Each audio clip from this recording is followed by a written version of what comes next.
Hey, welcome back to another round of Mix Together. Last week, or in the last video, I talked about how we're going to focus on some bus processing. Now's a good time to do that. And I'm excited to get a little further down the road on this mix. One of the things, just initially, I just hit play before starting this video to see where we are.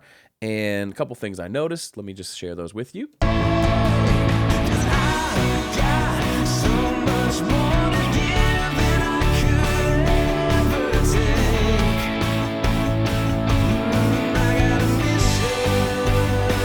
One of the main things is the vocal is getting buried, and a few people have commented that they hear that, and absolutely it is. I'll be dealing with that more later in the mix. Sometimes if the vocal is right on top the entire time I'm mixing, it covers up other stuff that I want to deal with, but also it's just too quiet, so I will address that. But, and this is kind of related to that, and pardon the snotty nose sound.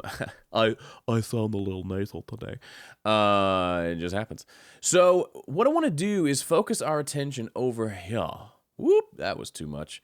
Let's try that again. Over here.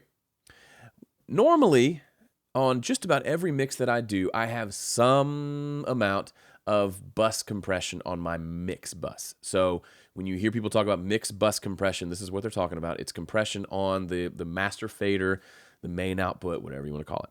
And this is my normal setup. It defaults in my template to this. So as you can see, I've got it zoomed in so you can kind of write down these settings if you like, if you're into writing things down. But I'm not going to use this, so you don't have to. But normally, if you are new to mixing, I'd recommend starting here. Probably recommend not even doing bus compression until you feel really good about it. But if you're going to,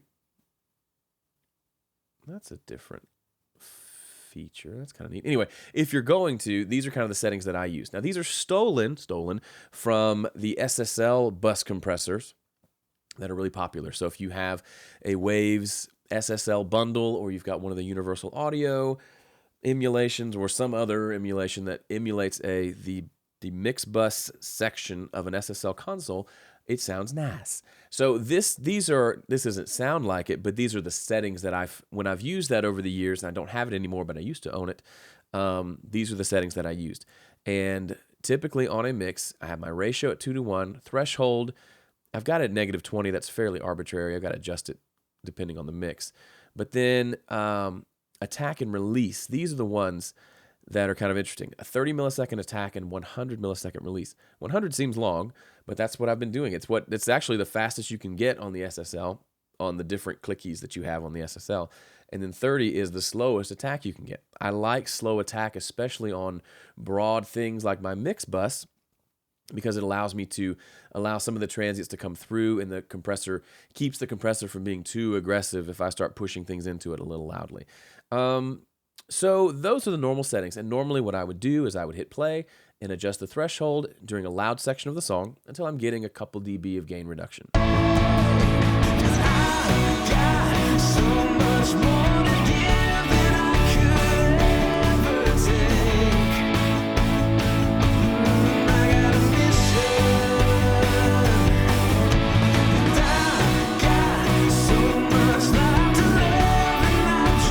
So it's subtle, it tightens up the low end a little bit. It's just a nice little squishiness on the overall mix. Will it make or break your mix? Probably not, but it's nice to have there, especially early in the process, so you mix everything through that. Theoretically, maybe you'll use a little less compression individually because you've got overall some compression happening on the overall mix bus.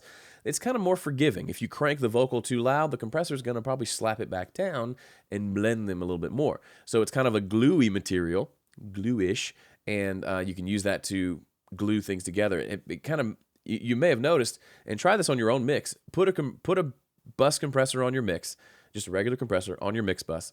Use these settings, get it to where it's doing a couple dB of gain reduction, and then just turn it on and off and listen. So listen to what the bass does, listen to what the drums do, listen to what the vocal does, listen to what the guitars do, and you'll notice just subtle things. And in my brain, the way it processes is everything feels a little tighter. I know that's vague. That's as good as you're going to get from me today. It's got a tightness to it. Everything kind of mushes together a little bit better. So I like that. Obviously, you can, and I would encourage you, if you've never done this, experiment with a crazy high ratio and tons of gain reduction, and you'll hear other things. Lots more problems will arise. But a little bit of subtle compression on your mix bus can go a long way. Now, I mentioned in the last video, I've been doing something recently that, to be completely honest with you, I'm probably going to regret showing this to you because it's so new and fresh to me, but it's the way I'm mixing right now, and I want Mixed Together to be about how I'm mixing right now. So I'm not going to show you all the approaches I used to use that I don't use anymore, just like if I may not use these approaches a year from now when I do another round of Mixed Together. So just bear with me, but this is something that's interesting to me. It's a little more advanced, but I want to show it to you. So what is it? It's the idea of multi-band compression on the mix bus. So very quickly, I'm not going to do this justice because this isn't a multi-band compression tutorial. This is mixing, but I want to give you a brief overview. This is a multi-band compressor. As you can see, these green lines, that shows it a little bit better. There are 3 sections to this one. Now, it allows me to have 5 bands of compression. I prefer 3. It goes back to my Ian Shepherd days. Not Ian Shepherd days, I haven't left him. Ian Shepherd talks about this in the mastering context of using 3 so that you don't have too many bands going on. And the idea is I'm going to treat this like a normal compressor. Here's what I mean. See if any of these look familiar. Edit, okay, hang on, over here. Ratio, 2:1. Release, 100 milliseconds. Attack, I've set to 100 instead of 30. But for the most part, it's set up very similar to the way I had my normal compressor on my mix bus. Over here, this is really important. If you have a multi-band compressor, and if you don't, it's fine. You don't need it. But if you have one, make sure it gives you the ability to edit everything relative. That means I'm not really treating this like 3 separate compressors with 3 separate thresholds and 3 separate ratios and 3 separate attack times. You can do that, but it gets really complicated and starts to sound wonky pretty quickly. What I like to do is treat it as if it's one compressor with one threshold. See how that threshold is going up and down in all 3 bands, not just one?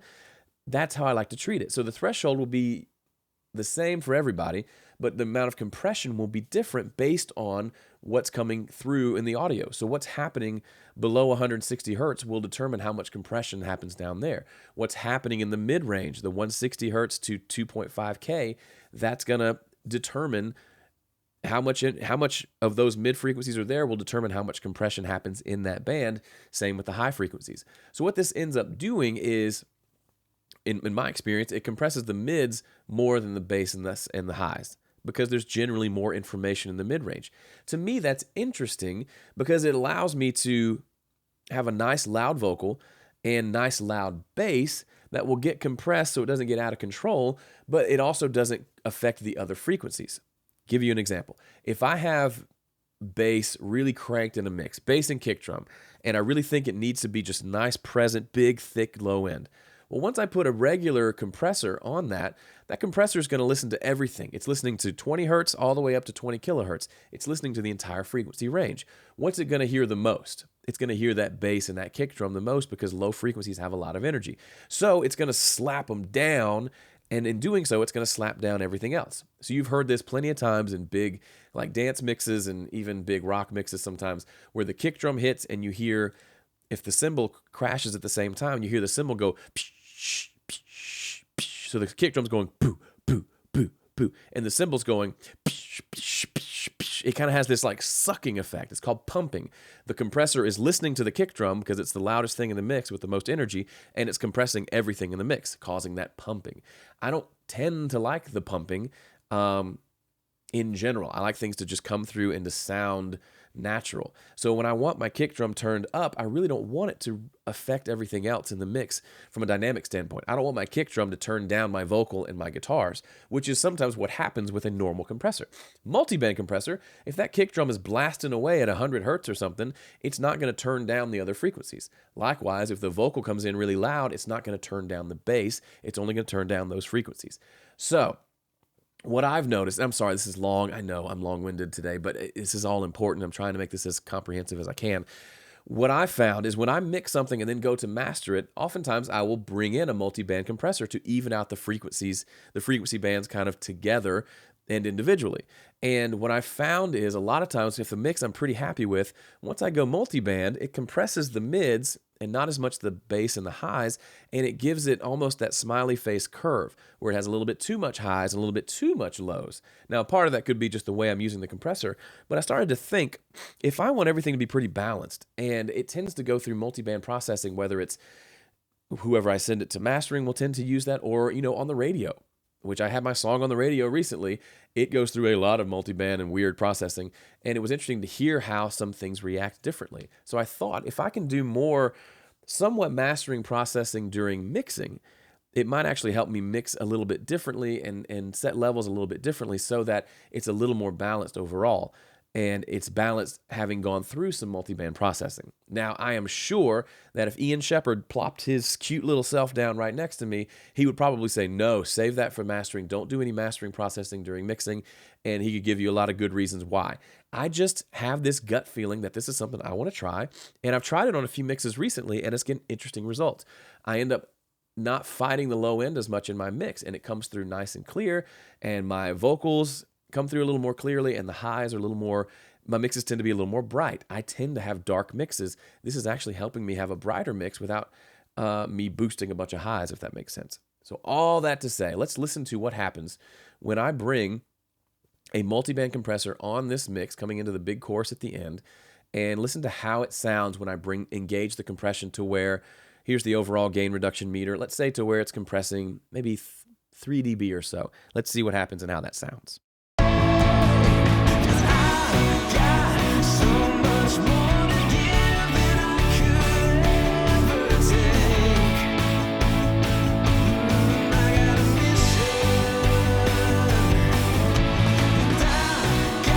so much life to live, and not just for my sake. I got a mission, I got a mission.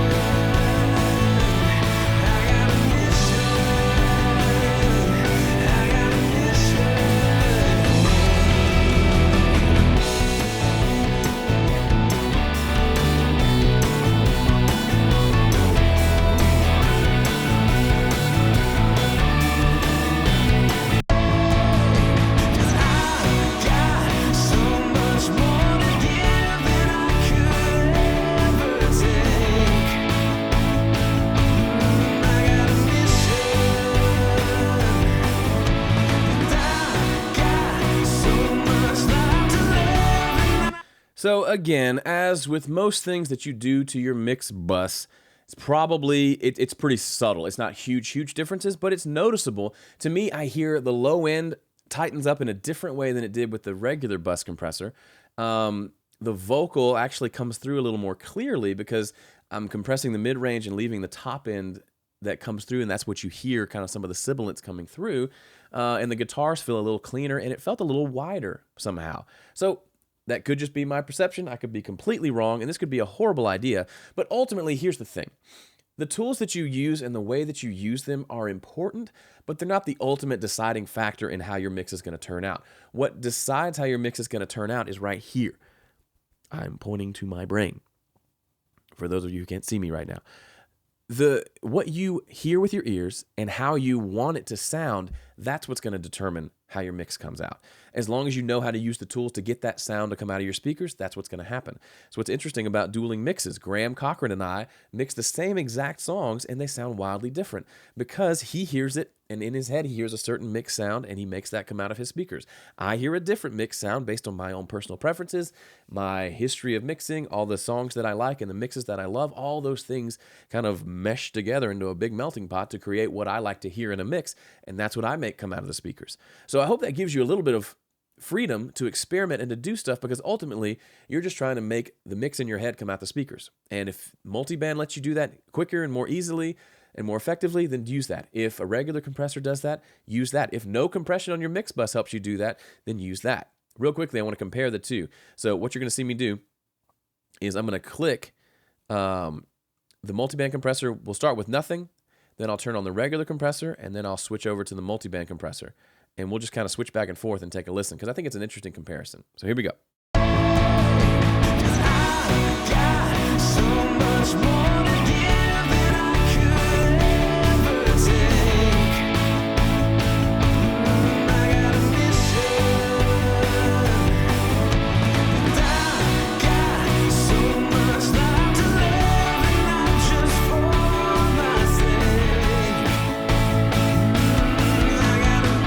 Big picture, if you wanted to give it one word description, it's brighter.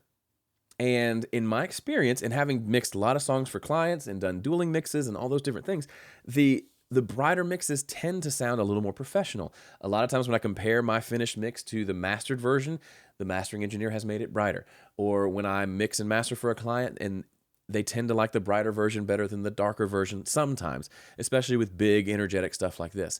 So that's why multiband is kind of a cheat, if you can say it's a cheat, that gets me a little bit brighter mix without me having to do a lot of things in the mix itself. It kind of tends to be brighter, which is good for me because I tend to mix darker. It's a nice balance. So if you tend to mix really bright, multiband might not be a good solution for you. A regular compressor that sounded a little darker to my ears might be a better option because it tends to darken everything you're doing, whereas I could use a little brightening because if you're a Dueling Mixes member, you know over the years, my mixes tend to be a little bit darker.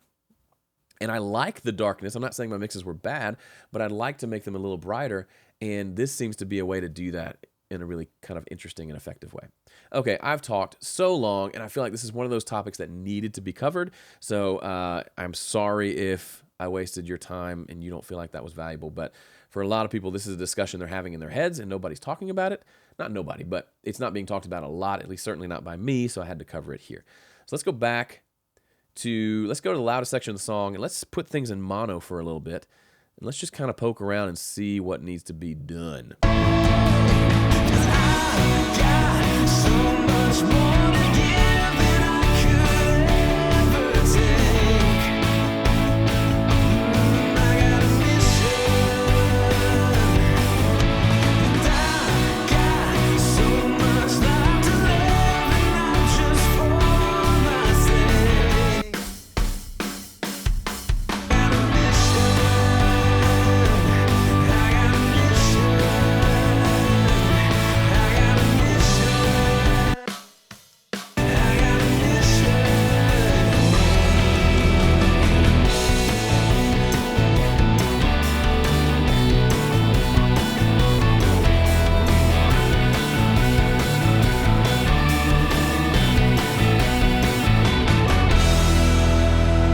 Let's focus on the drums a little bit, okay? I feel like the drums aren't coming out and hitting me in the face, and I would love for them to hit me in the face.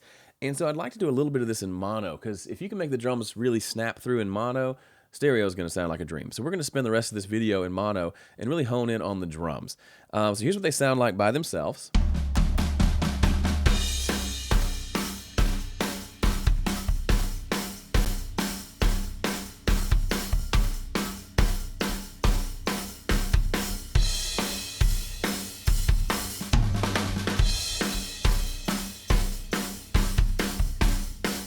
So what I'm hearing is kick and snare are compressing kind of nicely, but the tone isn't exactly what I want. And I don't know if it's the tone of the snare drum itself or if it's the tone of the overheads, but let's just go in and listen real quickly. Okay, that's a pretty good snare sound, but I'm getting more like room sound. Let's try over here.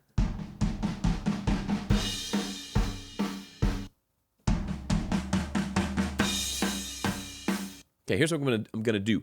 We're gonna listen to the drums, and I'm gonna mute out the overhead and then the room, and see which one of those is contributing to the sound that I don't like. It's one of them.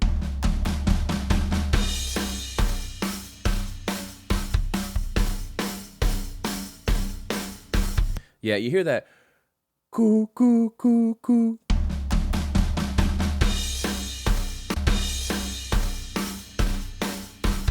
Go, go, go, go. That frequency is coming through, and it's cloudying up my snare drum sound. Without the room mic, it's there a little bit. With the room mic, though, it's just a little cloudy sounding. That's the best word I can come up for it. Here's what the room mic sounds like by itself. So I like, if we go out of mono for a second, I like the width that we're getting out of the room mics. There's some cool potential there, but it's just got too much garbage otherwise. I don't want my snare tone to come from my room mic. I want my snare tone to come from my snare mic and maybe my overheads. The room, it's just sounding like a big room. So let's just look at that and EQ that really quickly. I'll do it in solo just briefly so we can hear what we're listening to.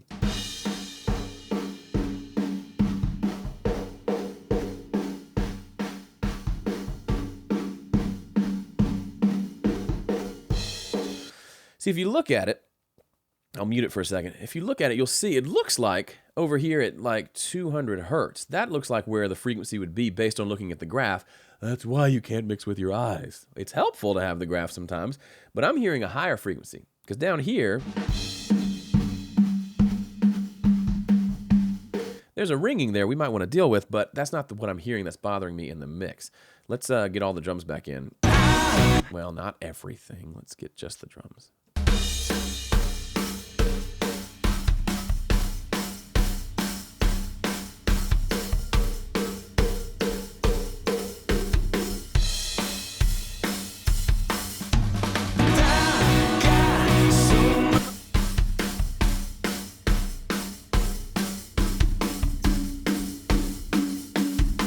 That's the frequency.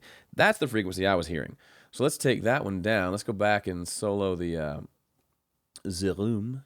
You know, it'd be great, PreSonus, if you're watching, if I could, you know how my main mixer window over here is frozen, right? Kind of like in like a spreadsheet when you can freeze certain rows. It'd be great if I could pick if I could freeze all the way to here. So if all of these could freeze, so when I scroll over here, it stays visible. Can we make that happen? I know you can do something like this. Nope, that's not it. Something like this. I know I can have outputs over here, and they kind of do the same thing, but it'd be nice if that was actually... Anyway, I digress. Excuse me. So let's just listen to the room and get that frequency taken care of.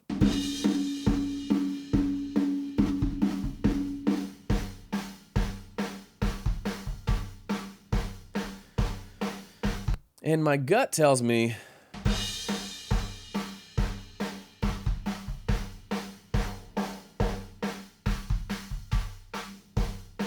to make that wider.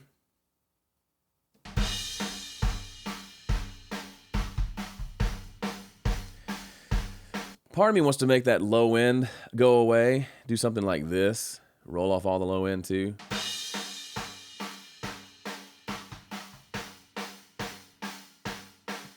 But I'm not going to, because it may add a nice tightness to the low end. I try not to do things just because I think I should do them. I try to wait until my ears tell me to do it. It's a hard discipline, and I'm not great at it all the time, but that's what I try to do. So let's listen to these drums now with the new EQ on the room.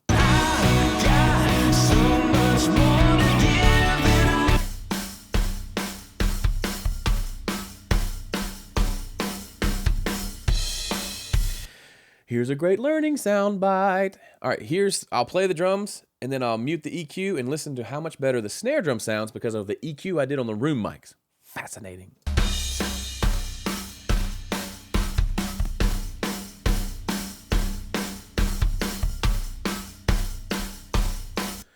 That one move, and it's not the only thing we need to do on the drums, but that one move is going to make the snare cut through better in the mix. I got so much more to give than I could ever take. I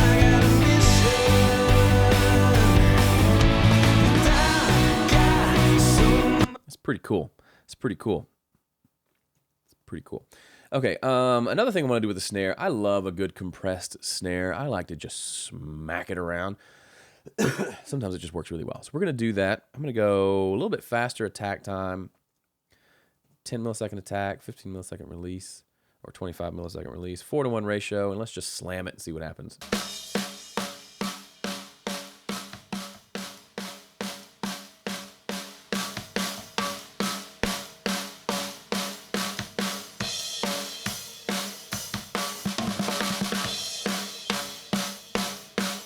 Here's something I haven't tried, and I've been wanting to since I talked to my buddy, Tim Horsley. Tim's the drummer who's playing right here.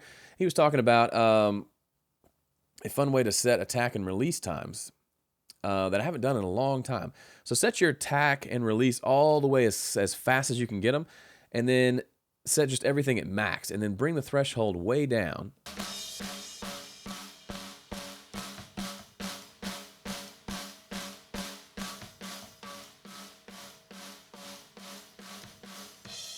So I'm going to set my release first, just to kind of get where it's a nice tail on the snare.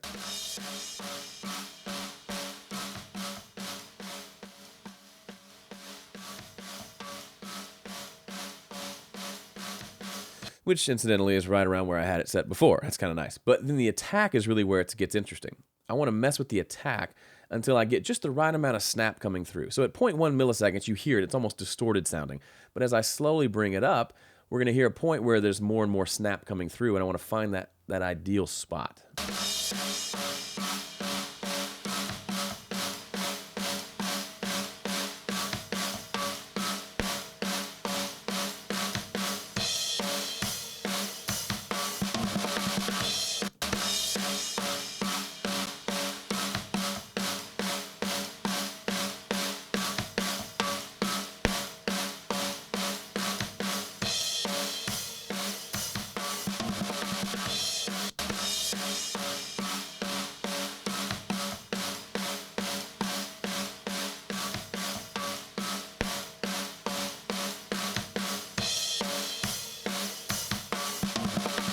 Okay, so right around 20 is where it sounded like that snap came through a little bit more. So I'm going to try to go with that. Now, we're not going to leave it at this aggressive setting, but that was just so we could really hear what the attack time is doing. Now we're going to set it more like a normal, sane person and see what it sounds like.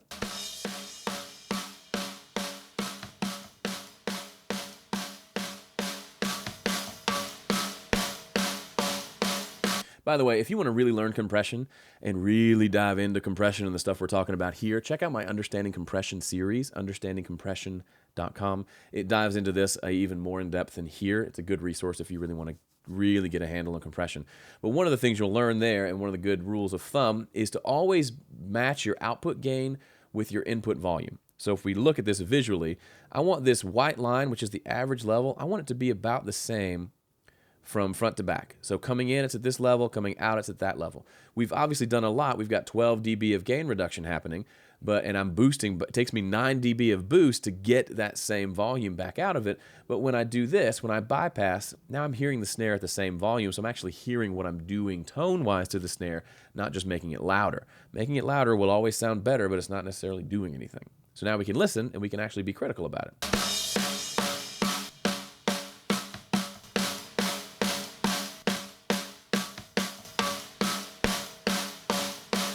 So we get a lot more bleed, we get a lot more other sounds in there because it's compressing pretty heavily, but in the drum mix, it might be kind of nice. So let's listen. Here's just our drums with the snare compressed, and I'll turn it on and off here in a second.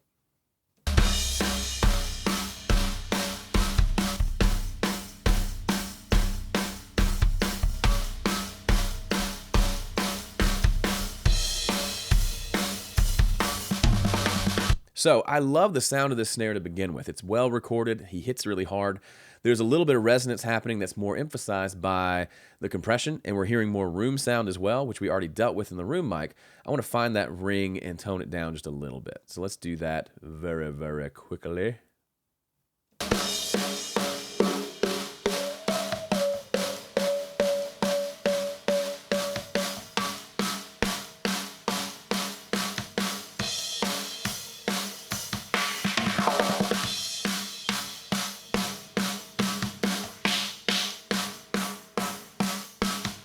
Okay, I think that's all the EQ I want to do right now. Now let's listen in the context of the mix.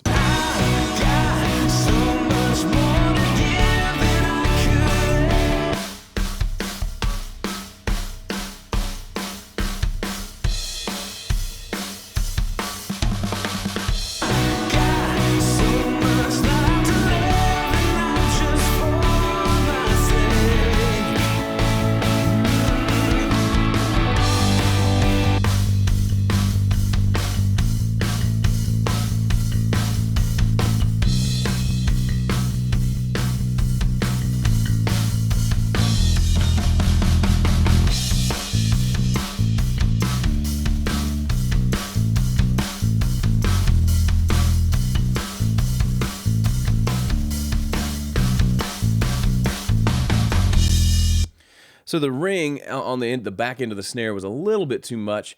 So we could either do less compression or we could increase the release time, which I did, and I think that works a little bit better.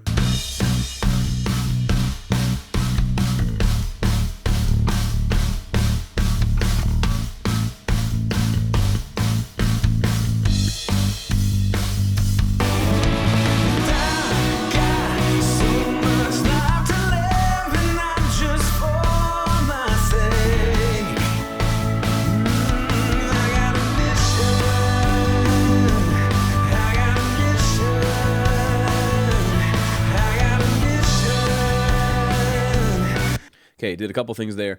Adjusted some levels, put a quick EQ on the guitars. They were just all kind of muddy, especially listening in mono. So just EQ'd out around 200 hertz just right now while I'm listening so I can hear the snare a little bit better. Kind of fun to do that really quickly, but starting to sound kind of cool, the drums at least. I've got so much more to give than I could ever take. I got a mission,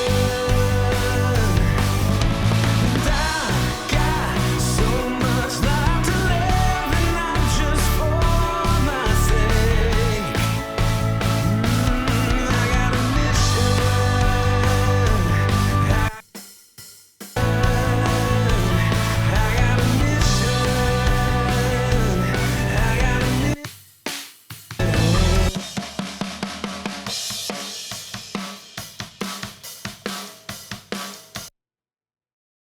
Also, as you may have noticed, I'm using all the processing on the snare is on the bus for the 2 snare mics. So as we're working on tone, we may decide, you know what, I want a little more top mic, a little less bottom mic. That'll help with some of the ring or vice versa. So we've got some options for shaping the tone. And for right now, it feels a little bit messy, the snare, but I kind of like it. Between cleaning it up in the room mics and then compressing the snot out of it, it gives it this nice snappy quality that I kind of like in the overall mix. I've got so much more to give than I could ever take. Sorry, on a lot of big rock mixes that you like, the snare sound, sometimes they will have some reverb on the snare for sure. We don't have that yet, and yet the snare already has more of a roomy sound because we've got the room mic that we've taken out some of the mid-range that was causing it to sound muffled. That helped. And then the snare itself, putting compression on there means you're turning up all the other bleed and other sounds that were in the room, so you're getting a little bit of room sound, or at least the decay of the compression causes it to sound a little more, have a little more space to it, or have a little more of that kind of rock and roll snare sound. I was doing critiques just the other day for some VIP members, and one person had mixed, it was one of my songs, I think, and the kick and snare just sounded like plain kick and snare with nothing on them. So it didn't sound like they had EQ'd or compressed or done much at all other than just set the levels. And that's not necessarily wrong, but to my ears, in a rock and roll mix, the kick and the drums need to have some compression on them. That's just kind of the sound that I have grown accustomed to and I like to hear. So these are some of the ways that you can get that. This is a very different sound than the raw snare by itself. Here's the raw snare. And here's the mixed one. It still retains some of the original tone, obviously, but it almost doesn't sound that great by itself, but it has what it needs to now cut through the mix. And then if I said, you know what, I wish this had a little more thickness to it, I can do that.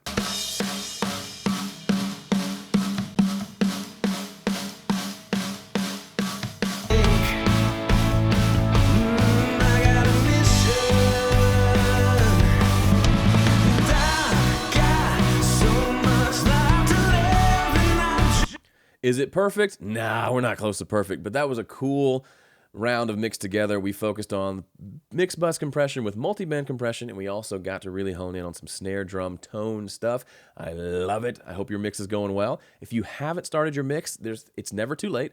Go over to homestudiocorner.com, click around to find the Mix Together link, and you can sign up and get these tracks, import them into your session, and start mixing with me. That's where all the magic happens. All right, thanks for watching. I'll see you next week.